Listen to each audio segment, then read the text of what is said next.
Friends, welcome back to my channel. Radhe Radhe, Hare Krishna. तो आज हम बात करेंगे श्रावण मास के अध्याय 10 के बारे में। 10 में हमने सुना था कि किस तरह से देवी सती ने अपना शरीर को नष्ट किया और किस तरह से हिमराज की पुत्री के रूप में उन्होंने माता पार्वती के रूप में फिर से जन्म लिया। तो आज हम बात करेंगे अध्याय 10 के बारे में, जो कि आधा चरित्र रह गया था। फिर सुनाऊंगी आपको अध्याय 11 की कथा। अध्याय 11 में तो गिरिवर हिम की कुल परंपरा, स्थिति और धर्म की आज वृद्धि के बारे में मैं आपको बतला रही हूँ।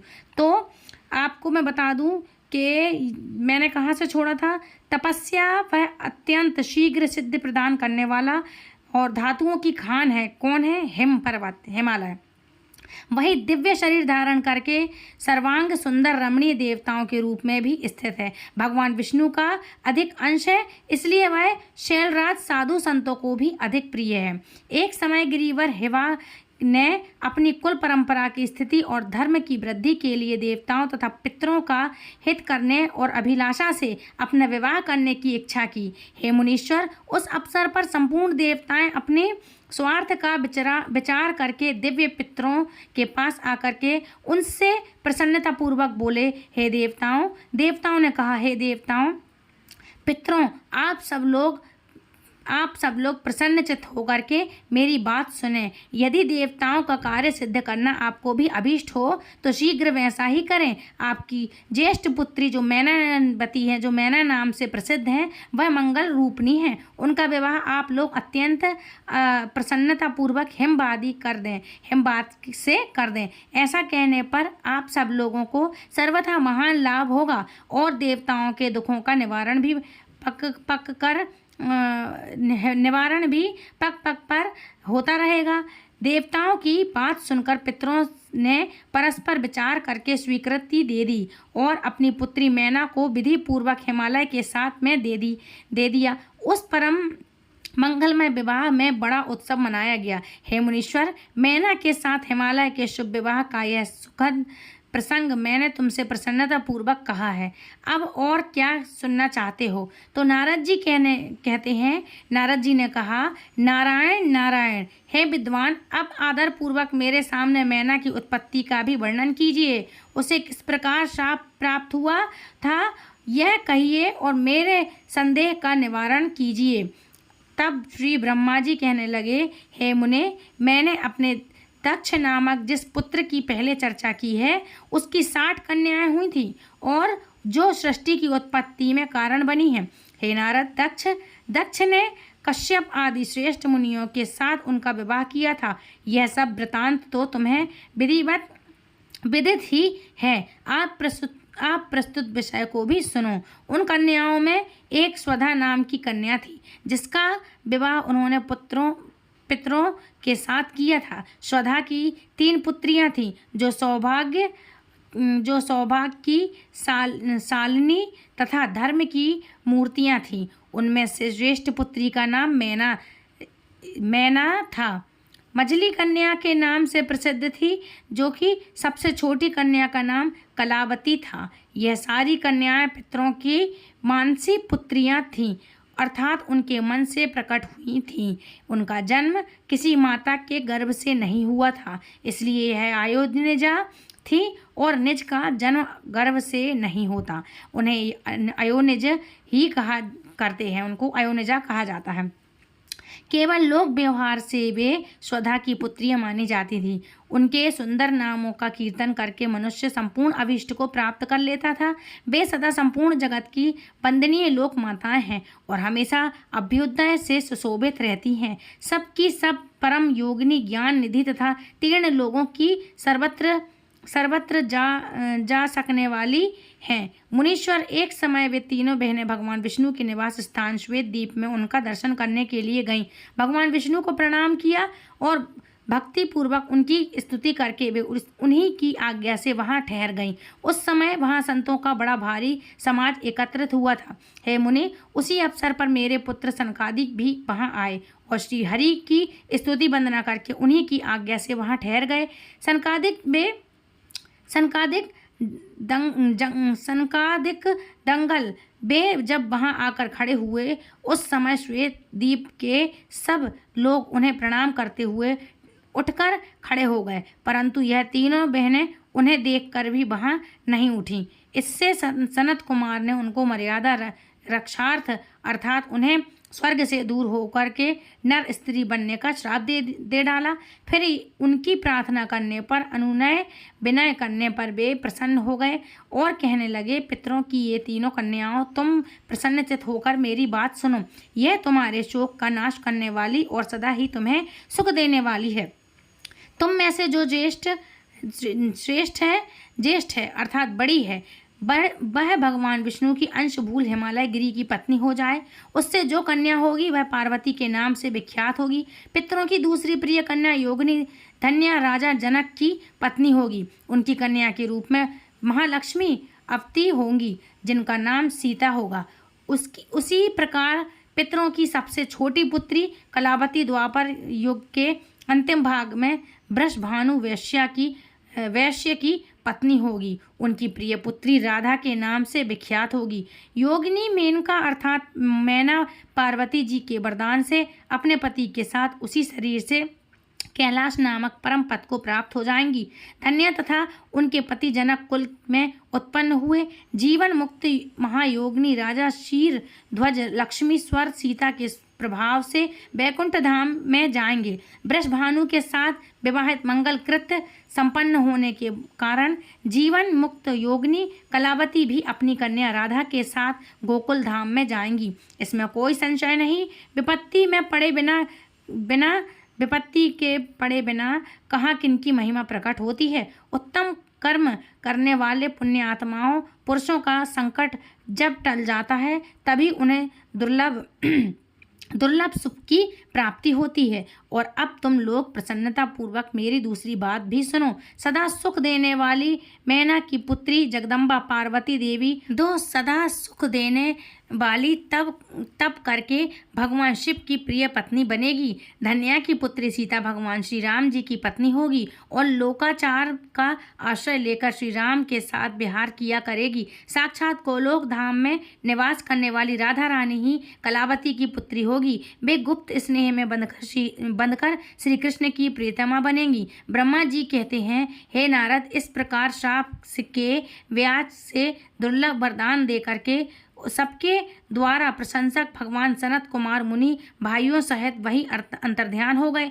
हे तात, पितरों की तपमानसी पुत्रियां थीं जो तीनों बहनें इस प्रकार शाप मुक्त होकर के सुख पाकर तुरंत अपने घर को चली गईं। तो अब जानेंगे कि किस प्रकार देवी उमा ने मैना को प्रत्यक्ष दर्शन देकर उन्हें अभीष्ट वरदान दिया था। किस प्रकार से मैना का जन्म हुआ था। किस प्रकार से देवी उमा मैना के गर्भ में आई और एक नवजात कन्या के रूप में परिवर्तित हो गई। फिर पार्वती जी का नामकरण किस प्रकार से हुआ। किस प्रकार नारद जी हिमालय के यहाँ गए और पार्वती जी का हाथ देख करके उनका भविष्य बताया, जिसके बारे में चिंतित होकर हिमा को आश्चर्य में देखकर पार्वती जी का विवाह शिव जी के साथ करने को कहने का वर्णन किया गया। अगर आपको आज की यह कथा पसंद आए तो प्लीज़ वीडियो को लाइक और शेयर जरूर कीजिएगा। तो आगे बढ़ते हैं। देवर्षि नारद बोले, नारायण नारायण, हे महामते, आपने मैना के पूर्व जन्म की ये शुभ और अद्भुत कथा तो कही है। इसके विवाह का प्रसंग भी मैंने सुन लिया। अब आगे की उत्तम चरित्र का वर्णन भी कीजिए। श्री ब्रह्मा जी कहने लगे, हे नारद, जब मैना के साथ विवाह करके हेवा अपने घर को गए तब तीनों लोकों में बड़ा भारी उत्सव मनाया गया। हिमालय भी अत्यंत प्रसन्न होकर मैना के साथ अपने सुखदायक सदन में निवास करने लगे। हे मुने, उस समय श्री विष्णु आदि समस्त देवता और महात्मा मुनि गिरिराज के पास गए। उन सब देवताओं को आया हुआ देखकर महान हिमगिरी ने प्रशंसापूर्वक उन्हें प्रणाम किया और अपने भाग्य की सराहना करते हुए भक्ति भाव से उन सभी का आदर सत्कार किया। हाथ जोड़कर मस्तक झुकाकर वे बड़े प्रेम से स्तुति करने को तैयार हुए। शैलराज के शरीर में महान रोमांच उत्पन्न हो गया और उनके नेत्रों से प्रेम के आंसू बहने लगे। हे मुनि, हिमशैल ने प्रसन्न मन से अत्यंत प्रेम पूर्वक प्रणाम किया और विनीत भाव से खड़े होकर के श्री विष्णु आदि देवताओं से कहने लगे, आज मेरा जन्म सफल हो गया। मेरी बड़ी भारी तपस्या आज सफल हो गई। आज मेरा ज्ञान सफल हुआ और आज मेरी सारी क्रियाएं भी सफल हो गई। आज मैं धन्य हुआ हूँ। मेरी सारी भूमि धन्य धन्य हो गई। मेरा कुल धन्य हो गया। मेरी स्त्री तथा मेरा सब कुछ आज धन्य हो गया और इसमें कोई संचय नहीं है, क्योंकि आप सब महान देवता एक साथ मिलकर एक ही समय यहाँ पधारे हैं।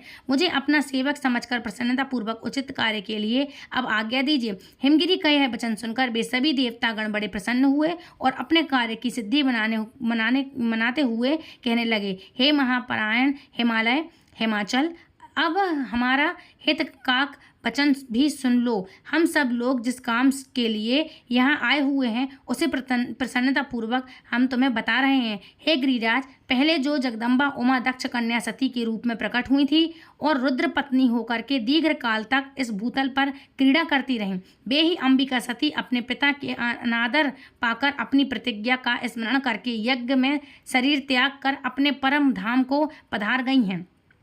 हे हिमगिरे, वह कथा लोक में विख्यात है और तुम्हें भी वेदित हैं। यदि वे सती पुनः तुम्हारे घर में प्रकट हो जाएं तो देवताओं का महान लाभ हो सकता है। हे श्री ब्रह्मा जी कहने लगे, श्री विष्णु आदि देवताओं की यह बात सुनकर गिरिराज लय मन ही मन प्रसन्न होकर बड़े आदर से झुक गए और कहने लगे, हे प्रभु, ऐसा हो तो बड़े सौभाग्य की बात होगी। तदंतर वे देवता उन्हें बड़े आदर से उमा को प्रसन्न करने की विधि बताकर स्वयं सदाशिव पत्नी उमा की शरण में गए। एक सुंदर स्थान में स्थित होकर सभी देवताओं ने जगदम्बा देवी का स्मरण किया और बारंबार प्रणाम करके वे वहां श्रद्धापूर्वक उनकी स्तुति करने लगे। देवतागण बोले, शिवलोक में निवास करने वाली हे देवी, हे उमे जगदम्बे, सदाशिव प्रिय, हे दुर्गे, हे महेश्वरी, हम आपको नमस्कार करते हैं। आप पावन शांत स्वरूप श्री भक्ति हैं, श्री शक्ति हैं, परम पावन पुष्टि हैं, अव्यक्त प्रकृति और महातत्व यह आपके ही रूप है। हम भक्ति पूर्वक आपको ही नमस्कार करते हैं। आप कल्याणमयी शिवा हैं। आपके हाथ भी कल्याणकारी हैं। आप शुद्ध स्थूल सूक्ष्म और सबका परम आश्रय हैं। अतः विद्या और सुविधा से अत्यंत प्रसन्न रहने वाली आप देवी को हम प्रणाम करते हैं। आप श्रद्धा हैं, आप अंध्र हैं, आप ही श्री हैं, आप ही सब में अव्याप्त हैं, आप ही सब में व्याप्त रहने वाली देवी हैं। आप ही सूर्य की किरणें हैं और आप ही उनके प्रचंड को प्रकाशित करने वाली हैं। ब्रह्मांड रूप शरीर में और जगत के जीव में रहकर जो ब्रह्मा से लेकर के तृण पर्यतन संपूर्ण जगत की पुष्टि करती हैं, उन आदि देवताओं को हम नमस्कार करते हैं। आप ही वेद माता गायत्री हैं, आप ही सावित्री और सरस्वती हैं, आप ही संपूर्ण जगत के लिए वार्ता नामक वृत्ति हैं और आप ही धर्म स्वरूपा वेद त्रय हैं। आप ही संपूर्ण भूतों में निद्रा बनकर रहती हैं, उनकी सुधा और तृप्ति भी आप ही हैं। आप ही दृशा कांति, छवि, तुष्टि और सदा संपूर्ण आनंद को देने वाली हैं। आप पुण्यकर्ताओं के यहाँ लक्ष्मी बनकर रहती हैं और आप ही पापियों के घर सदा चेष्टा अर्थात लक्ष्मी जी की बड़ी बहन दरिद्रता के रूप में वास करती हैं। आप ही संपूर्ण जगत की शांति हैं। आप ही धारण करने वाली धात्री और प्राणों का पोषण करने वाली शक्ति हैं। आप ही पांचों भूतों के सार तत्व को प्रकट करने वाली हैं, तत्व रूप स्वरूपा हैं। आप ही नीतिज्ञ की नीति तथा व्यवसाय रूपणी हैं। आप ही सामवेद की गति हैं। आप ही ग्रंथी हैं, आप ही ग्रंथ हैं। आप ही यजुर मंत्रों की आहुति हैं। यज्ञ वेद की मात्रा तथा सर्वार्थ वेद की परम गति भी आप ही हैं, जो प्राणियों के नाक, कान, नेत्र, मुख, भुजा, वक्ष स्थल और हृदय में धृति रूप से स्थित होकर सदा ही उनके लिए सुख का विस्तार करती हैं, जो निद्रा के रूप में संसार के लोगों को अत्यंत शुभ प्रतीत होती हैं। विदेवी उमा जगत की स्थिति और पालन के लिए हम सब पर प्रसन्न हो। इस प्रकार जगत जननी सती साध्वी महेश्वरी उमा की स्तुति करके अपने हृदय में विशुद्ध प्रेम लिए वे सभी देवतागण उनके दर्शन के इच्छा से वहां खड़े हो गए। श्री ब्रह्मा जी कहते हैं, हे नारद, देवताओं के इस प्रकार स्तुति करने पर दुर्गम पीड़ा का नाश करने वाली जगत धात्री देवी दुर्गा उनके सामने प्रकट हुई। वे परम अद्भुत दिव्य रत्न रथ पर बैठी हुई थी। उस श्रेष्ठ रथ में घुंघरू लगे हुए थे और उस रथ में बहुत ही कोमल बिस्तर बिछा हुआ था। उनके श्री विग्रह का एक एक अंग करुण सूर्य से अधिक अधिक प्रकाशमान और रमणीय था। ऐसे अवयवों से वे अत्यंत उदास हो रही थी। सब और फैली हुई अपनी तेजों राशि के मध्य भाग में वे विराजमान थी। उनका रूप बहुत ही सुंदर था और उनकी छवि की कहीं तुलना ही नहीं की जा सकती थी। सदाशिव के साथ विलास करने वाली उन महामाया की किसी के साथ समानता ही नहीं थी। शिवलोक में निवास करने वाली वे देव त्रिविध चिन्मय गुणों से युक्त थीं और प्राकृतिक गुणों का आभार होने से उन्हें निर्गुणा भी कहा जाता है। वे नित्य स्वरूपा हैं। वे दुष्टों पर प्रचंड कोप करने के कारण चंडी भी कहलाती हैं, परंतु स्वरूप से शिवा है अर्थात कल्याणमयी है। सबकी पीड़ा तक जगत की माता हैं। वे ही प्रलय काल में महानिंद्रा होकर के सबको अपने अंक में सुला लेती हैं तथा वे ही समस्त स्वजनों का संसार सागर से उद्धार कर देती हैं। शिवा देवी की तेजो राशि के प्रभाव से देवता उन्हें अच्छी तरह देख ही नहीं सके। तब उनके दर्शनों की अभिलाषा से देवताओं ने फिर उनका स्तवन किया। तदंतर दर्शन की इच्छा रखने वाले भगवान श्री विष्णु आदि सभी देवतागण उन जगदम्बा की कृपा पाकर वहाँ उनका सुस्पष्ट दर्शन कर सके। इसके बाद देवतागण उन कहने लगे, हे अंबिके, हे महादेवी, हम सदा आपके दास हैं। आप प्रसन्नतापूर्वक हमारा निवेदन सुनिए। पहले आप दक्ष की पुत्री के रूप में अवतरित होकर के इस लोक में रुद्रदेव की वल्लभा हुई। उस समय आपने श्री ब्रह्मा जी के तथा दूसरे देवताओं के महान दुख का निवारण किया। तदंतर पिता से अनादर पाकर अपनी की हुई प्रतिज्ञा के अनुसार आपने शरीर को भी त्याग दिया और स्वधा में पधार आई हैं। इस तरह इससे भगवान हर को भी बहुत दुख हुआ है। हे महेश्वरी, आपके चले जाने से देवताओं का कार्य पूरा नहीं हुआ, अतः हम देवतागण और मुनि व्याकुल होकर आपकी शरण में आए हैं। हे महेश्वरी, हे शिवे, आप देवताओं का मनोरथ पूर्ण कीजिए जिससे सनत कुमार का वचन भी सफल हो जाए। देवी, आप तो भूतल पर अवतरित होकर के पुनः रुद्रदेव की पत्नी होइए और यथा योग ऐसी लीलाएं कीजिए जिससे देवताओं को सुख प्राप्त हो सके। हे देवी, इससे कैलाश पर्वत पर निवास करने वाले रुद्रदेव भी सुखी होंगे। आप ऐसी कृपा करें जिससे सब सुखी हो जाएं और सभी का सारा दुख भी नष्ट हो जाए। श्री ब्रह्मा जी कहते हैं, हे नारद, ऐसा कहकर विष्णु आदि सभी देवतागण प्रेम से मगन हो गए और भक्ति में विनम्र होकर के चुपचाप खड़े हो गए। देवताओं की यह स्तुति सुनकर शिव देवी भी बड़ी प्रसन्न हुई। उनके हेतु का विचार करके अपने प्रभु शिव का स्मरण करती हुई भक्त वत्सला दयामय उमा देवी उस समय विष्णु आदि देवताओं को संबोधित कर हंसकर बोली। देवी उमा ने कहा, हे हरे, हे विधे और हे देवताओं तथा मुनियों, आप सब लोग अपने मन से व्यथा को निकाल दो और मेरी बात सुनो। मैं आप सब पर प्रसन्न हूँ, इसमें कोई संशय नहीं। सब लोग अपने अपने स्थान को जाओ और चिरकाल तक सुखी हो रहो। मैं अवतार लेकर मैना की पुत्री होकर के उन्हें सुख दूंगी और रुद्रदेव की पत्नी हो जाऊंगी। यह मेरा अत्यंत गुप्त मत है। भगवान शिव की लीला भी अद्भुत है।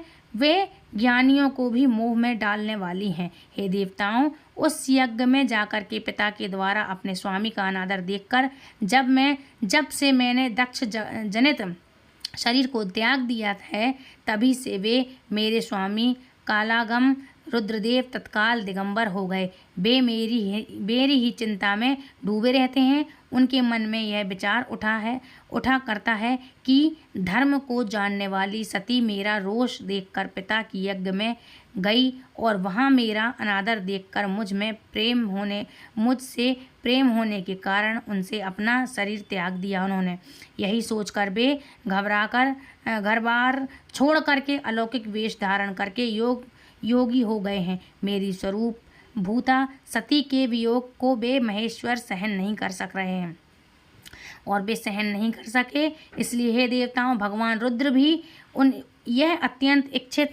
भगवान रुद्र की भी यह अत्यंत इच्छा है कि भूतल पर मैना और हिमाचल के घर में मेरा अवतार हो, क्योंकि वे पुनः मेरी पत्नी ग्रहण करने की अधिक अभिलाषा रखते हैं। अतः मैं रुद्रदेव के संतोष के लिए पुनः अवतार लूंगी और अलौकिक गति का आश्रय लेकर के हिमालय पत्नी मैना की पुत्री हो जाऊंगी। श्री ब्रह्मा जी कहते हैं, हे नारद, ऐसा कहकर जगदम्बा शिवा उस समय समस्त देवताओं के देखते ही देखते अंतर्ध्यान हो गई और तुरंत अपने लोक में चली गईं। तदंतर हर्ष से भरे हुए भगवान श्री हरि, विष्णु आदि समस्त देवता गण और मुनि उस दिशा को प्रणाम करके अपने अपने धाम को चल दिए। देवर्षि नारद ने श्री ब्रह्मा जी से पूछा, हे पिता, जब देवी दुर्गा अंतर्ध्यान हो गई और देवगण अपने अपने धाम को चले गए, उसके बाद क्या हुआ? तब ब्रह्मा जी कहने लगे, मेरे पुत्रों में श्रेष्ठ विप्र नारद, विष्णु आदि देव समुदाय हिमालय और मैना को देवी की आराधना का उपदेश देकर चले गए। तब गिरिराज, हिमालय और मैना दोनों दंपति ने बड़ी भारी तपस्या आरंभ कर दी। वे दिन रात शंभु और शिवा का चिंतन करते हुए भक्ति युक्त चित्त से नित्य उनकी सम्यक रीति से आराधना करने लगे। हेवा की पत्नी मैना बड़ी प्रसन्नता से शिव सहित शिवा देवी की पूजा करने लगी। वे उन्हीं के संतोष के लिए सदा ब्राह्मणों को दान देती रहती थीं। मन में संतान की कामना लेकर मैना चैत्र मास के आरंभ से लेकर 27 वर्षों तक प्रतिदिन तत्परता पूर्वक शिवा देवी की पूजा और आराधना में लगी रहीं। वे अष्टमी को उपवास करके नवमी को लड्डू वाली सामग्री, पीठी, खीर और गंध पुष्प आदि देवी को भेंट करती थीं और गंगा जी के किनारे औषधि प्रस्थ में उमा की मिट्टी की मूर्ति बना करके नाना प्रकार की वस्तुएं अर्पित करके उनकी पूजा किया करती थीं। मैना देवी कभी निराहार रहती और कभी व्रत के नियमों का पालन करती, कभी जल पीकर रहती तो कभी हवा पीकर भी रह जाती थीं। विशुद्ध तेज से दमकती हुई दीप्तिमती मैना ने प्रेम पूर्वक शिवा में चित्त लगाए 27 वर्ष बिता दिए। 27 वर्ष पूरे होने पर जगन मोहना के लिए उनके सामने प्रकट हुई। तेजोमंडल के बीच में विराजमान तथा दिव्य अवयवों से संयुक्त उमा देवी प्रत्यक्ष दर्शन देकर मैना से हंसते हुए बोली, देवी ने कहा, गिरिराज, हिमालय की रानी, महासाध्वी मैना, मैं तुम्हारी तपस्या से अत्यंत प्रसन्न हूँ। तुम्हारे मन में जो अभिलाषा हो उसे कहो। मैना, तुमने तपस्या, व्रत और समाधि के द्वारा जिस जिस वस्तु के लिए प्रार्थना की है वह सब मैं तुम्हें दूंगी। तब मैना ने प्रत्यक्ष हुई कालिका देवी को देखकर प्रणाम किया और इस प्रकार कहा, हे देवी, इस समय मुझे आपके रूप का प्रत्यक्ष दर्शन हुआ है, अतः मैं आपकी स्तुति करना चाहती हूँ। हे कालिके, इसके लिए आप प्रसन्न हो। श्री ब्रह्मा जी कहते हैं, हे नारद, मैना के ऐसा कहने पर सर्वमोहिनी कालिका देवी ने मन में अत्यंत प्रसन्नता होकर अपनी दोनों बाहों से खींचकर मैना को हृदय से लगा लिया। इससे उन्हें तत्काल महान ज्ञान की प्राप्ति हो गई और फिर मैना देवी प्रिय वचनों द्वारा भक्ति भाव से अपने सामने खड़ी हुई कालिका की स्तुति करने लगी। मैना बोली, जो महामाया जगत को धारण करने वाली चंडिका लोक धारणी तथा संपूर्ण मनवांछित फलों को देने वाली हैं, उन महादेवी को प्रणाम करती हूँ मैं। जो नित्य आनंद प्रदान करने वाली माया, योग निद्रा, जगत जननी तथा सुंदर कमलों की माला से अलंकृत हैं, उन नित्य सिंधा उमा देवी को मैं नमस्कार करती हूँ। जो सवा माता, मही, नित्य आनंदमय, भक्तों के शोक का नाश करने वाली तथा कल्प पर्यंतन नारियों और प्राणियों की बुद्धि रूपणी है, उन देवी को मैं प्रणाम करती हूँ। आप यति हो के अज्ञान में बंधन के नाश की हेतु भूता ब्रह्म विद्या हैं। फिर मुझ जैसी नारियां आपके प्रभाव का क्या वर्णन कर सकती हैं। अर्थव वेद की जो हिंसा है वह आप ही हैं।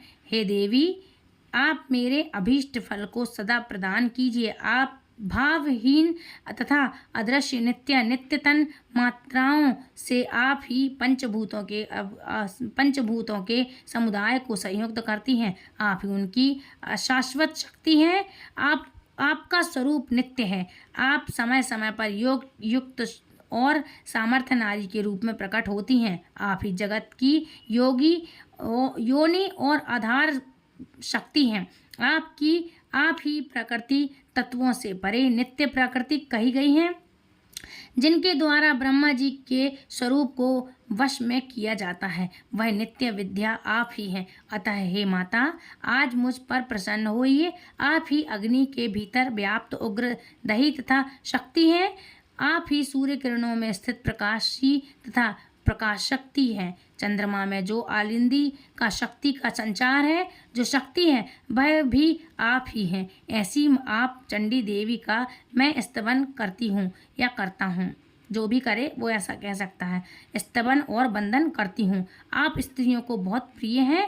ऊर्ध्व रेखा ब्रह्मचर्य की धय भूता नित्या ब्रह्म शक्ति भी आप ही हैं। संपूर्ण जगत की वे वांछा तथा श्रीहरि की माया भी आप ही हैं, जो देवी इच्छानुसार रूप धारण करके सृष्टि पालन और संहारमय होकर के उन कार्यों का संपादन करती हैं तथा ब्रह्मा विष्णु और रुद्र के शरीर की भी हेतु भूता है। वे आप ही हैं। देवी, आज मुझ पर प्रसन्न होइए। आपको पुनः मेरा नमस्कार है। श्री ब्रह्मा जी कहते हैं, नारद, मैना के इस प्रकार स्तुति करने से दुर्गा कालिका ने पुनः उन देवी से कहा, तुम अपना मनवांछित वर मांगो। तो इसके बाद क्या हुआ, तो फ्रेंड्स इसके बाद आपके लिए आगे के अध्याय में बताऊंगी। तब तक के लिए राधे राधे, हरे कृष्ण, जय जय शिव शंभू, हरि बोल।